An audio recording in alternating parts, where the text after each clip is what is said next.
ഞാനൊരു ഹോസ്പിറ്റലിൽ വർക്ക് ചെയ്യുന്ന ആളാണ്. അപ്പോൾ എനിക്ക് കുറച്ചൊക്കെ മെഡിസിൻസിനെ കുറിച്ചൊക്കെ ചെറുതായിട്ടൊക്കെ കാര്യങ്ങൾ അറിയാമായിരുന്നു. ആ മെഡിസിൻസിൽ നിന്ന് ഡോസ് കുറച്ച് മാറ്റിയിട്ട് ഞാൻ മോളെ ആ വീട്ടിലിരുത്തി തന്നെ ഞങ്ങൾ പ്രാർത്ഥന 24 hours പ്രാർത്ഥനയും കാര്യമായിട്ട് നടന്നു. എൻ്റെ ഫ്രണ്ട്സിനോട് എല്ലാവരോടും പ്രാർത്ഥിക്കാൻ പറഞ്ഞു. അങ്ങനെ ഓഗസ്റ്റ് 17-ാം തീയതിയിടന്ന് MRI എടുക്കാൻ പോയി. MRI എടുക്കാൻ പോയപ്പോൾ ഡോക്ടേഴ്സ്മാർ പറഞ്ഞു MRIയിൽ ആ സ്പ്രെഡായ സ്ഥലത്ത് ഒരു പഴയ ഓപ്പറേഷൻ ചെയ്ത റിപ്പോർട്ട്സ് ഉണ്ടെങ്കിൽ കൊണ്ടുവരണമെന്ന് പറഞ്ഞു. പക്ഷേ ഓപ്പറേഷൻ ചെയ്തില്ല, ചെയ്യാൻ പറ്റാത്ത സ്റ്റേജായിരുന്നു. അപ്പം ഞാൻ പറഞ്ഞു ഡോക്ടർ ഞാൻ മോൾക്ക് സർജറി ഒന്നും കഴിഞ്ഞിട്ടില്ല.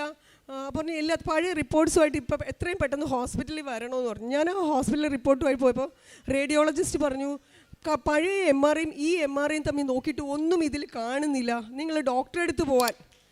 ഞാൻ സത്യത്തിൽ ഞാനിങ്ങനെ വണ്ടി ഓടിച്ച് പോകണമെങ്കിൽ എൻ്റെ മനസ്സിലെ വിചാരം ഞാൻ ഏതെങ്കിലും ബസ്സിൻ്റെ അടിയിലാവും. ഈ റിപ്പോർട്ട് അറിയുന്നതോട് ഞാൻ ഏതെങ്കിലും ബസ്സിൻ്റെ അടിയിലാവും, ഞാൻ മരിക്കും. എനിക്ക് അത് മാത്രം, എനിക്ക് കയ്യോ കാലോ വിറയ്ക്കുന്ന, ആരും കൂടെയില്ല. ഞാൻ ആരോടും പറഞ്ഞില്ല, കൂട്ടിന് എല്ലാവരും വരും, പക്ഷെ ഞാൻ ആരോടും പറഞ്ഞില്ല. റിപ്പോർട്ടിൽ എന്താണെന്ന് ഞാൻ മാത്രം അറിഞ്ഞാൽ മതി, മറ്റുള്ളവരെ വേദനിപ്പിക്കരുത് എന്നൊരു ചിന്ത മാത്രമേ എൻ്റെ മനസ്സിനകത്ത് ഉണ്ടായിരുന്നുള്ളൂ.